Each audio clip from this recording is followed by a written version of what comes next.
Hey everybody, I'm Mike Baird. If you're into drum stuff like I am, or even if you're not into drum stuff, but you like a good story about me in the music business, well, stick around. You've clicked on the right button today. Welcome to Mikes Drum Cubby.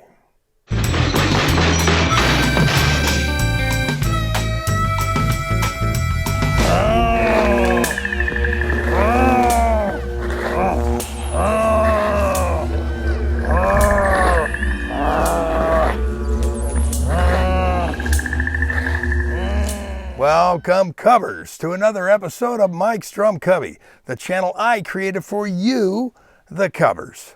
So today we got a really cool drum, the Remo PTS, but we're also going to go in the studio and you're going to hear it like we do always, and then we're going to guess the weight of the drum, and then we're going to have a story about how I got the drum, and then a cool little story about me in the music business.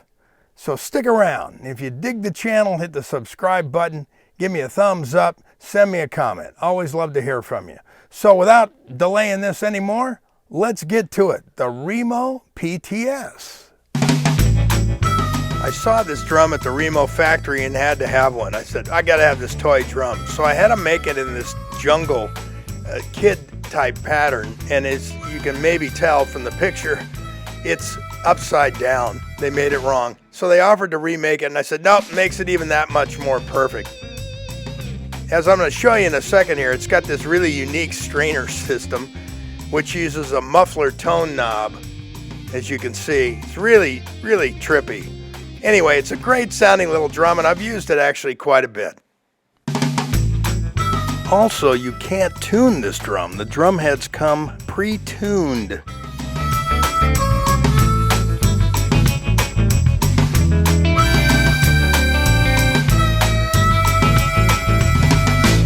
Pitched about it. All you can do is kind of push the snare wires up against the head more or less, and that's it. So here we go.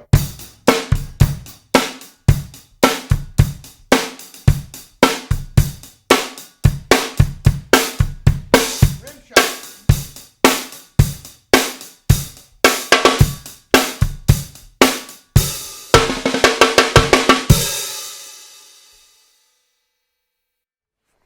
Well, we're back. Hit it. Would anybody like to guess the weight of this drum? 2 pounds, 14 ounces. All right, here we go. Let's start her up. No, all right. Well, let's get a little more gas here. There we go. There we go. All right, then get.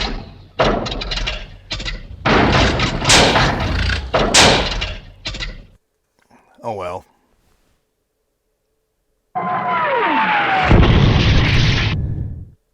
So anyway, this drum is made out of a material Remo called Acousticon. Almost sounds like a Transformer thing. Acousticon! Anyway, I have a piccolo that's made from these when they were making regular drums, you know, with tunable drum heads and stuff like that.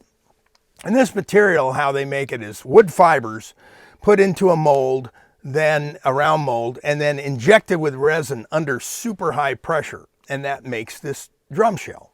And then they take it out, they cut it, and they do a bearing edge on the top and the bottom. And in this case, they add clip-on, you know, drum heads, which are not tunable. So it is what it is.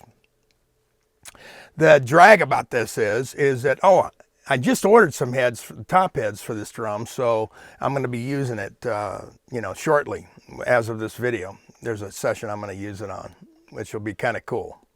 But the bottom heads, they don't make anymore, unfortunately. So, you know, the bottom head goes, I'm kind of SOL. But I could probably use a top head, put it on the bottom. It's just not a clear head, so it's going to sound a little different. But I thought the cool thing about this drum is how they came up with how you apply the wires to the drum head, and it's on the inside of the drum. And they're using a tone control, a muffler tone control, which is really kind of cool. Well, anyway, so that's kind of that. So now A Moment with Mike.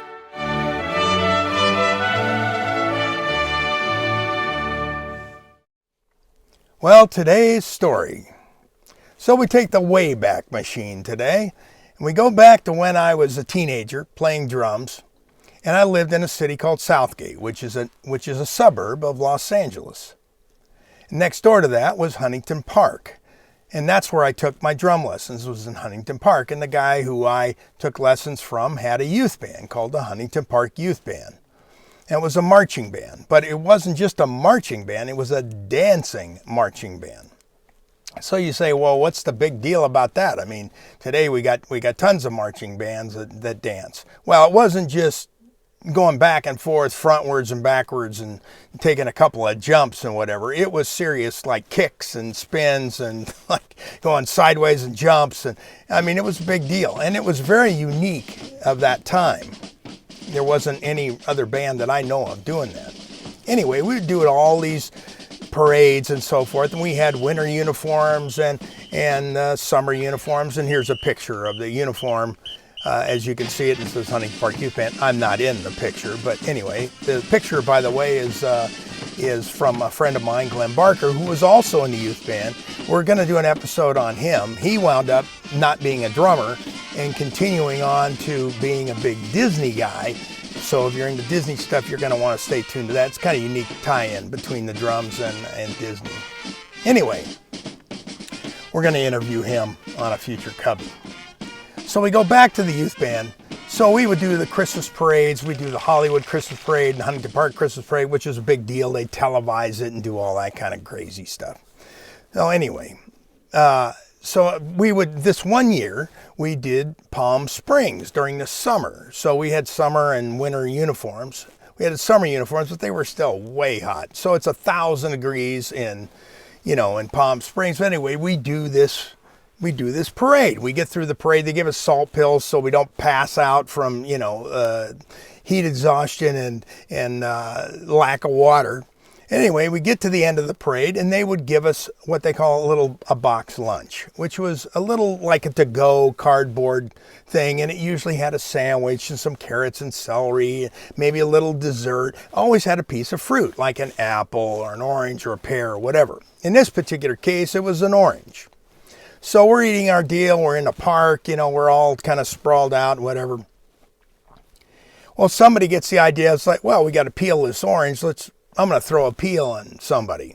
So people are peeling off their orange and we're throwing it at each other. Well, you guessed it. Somebody decides the peel isn't good enough. We're going to throw an orange.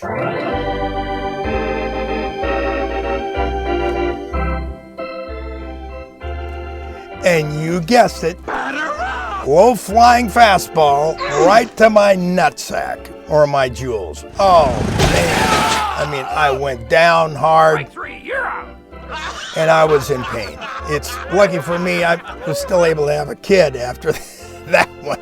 But anyway, so now a few minutes after this happens, they say, oh, let's go, let's get on the bus, we're getting ready to go, let's go. And it's like, you got to be kidding me. I can barely get up. Luckily for me, there was a couple football players in the band.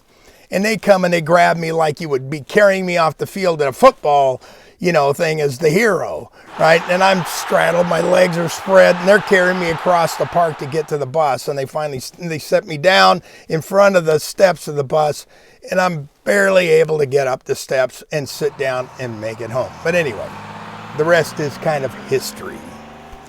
So anyway, that's our story for today.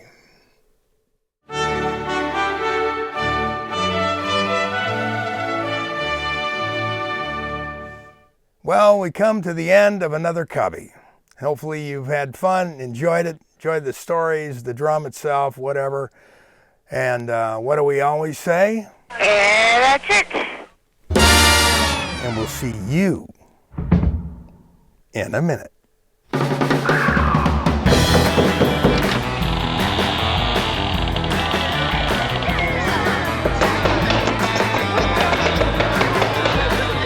Yeah?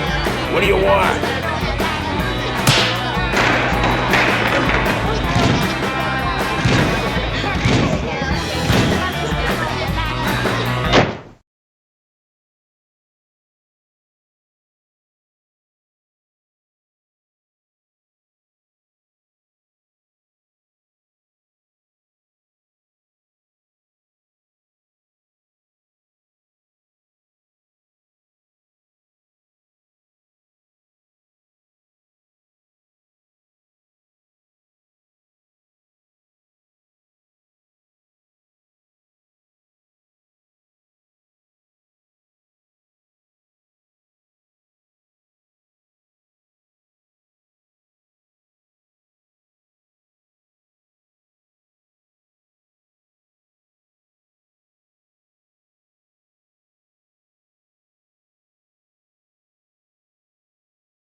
Bye.